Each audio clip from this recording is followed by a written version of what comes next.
Кыргызстан менен Өзбекстан соода сатыкты көбөйтүүгө ынтызар. Соода экономикалык байланышты бекемдөө жана ири инвестициялык инфраструктуралык долбоорлорду биргелешип ишке ашыруу көздөлүүдө.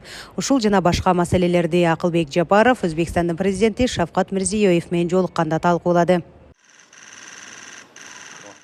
Жолугушууда чыгыш менен батышты бириктире турган Кытай, Кыргызстан, Өзбекстан темир жолунун курулушу, мега долбоор болуп саналган Камбар-Ата биргесинин курулушу талкууланды.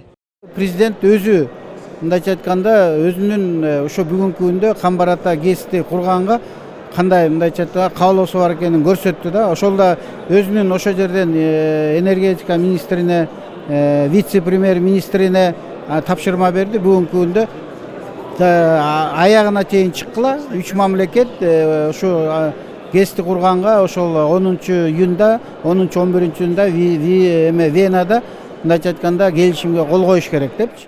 Жолугушуу Ташкент эл аралык 3-чү инвестициялык форумунун алкагында өткөрүлдү. Андан соң Акылбек Жапаров Франциянын Electricity de France компаниясынын Европа жана Борбор Азия мамлекеттери боюнча вице-президенти, ошондой эле БАЭнин Маздар компаниясынын жетекчиси Мухаммед Жамил Аль-Рамахи менен жолукту.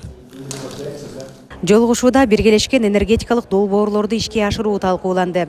Былтыр декабрь айында Дубайда өткөн климаттык саммиттин алкагында 3 тараптуу меморандумга кол коюлган эле. Акылбек Жапаров аталган эки компаниянын гидроэнергетика жана энергиянын кайра жаралуу булактарына инвестиция салуусун кубаттай турганын белгиледи.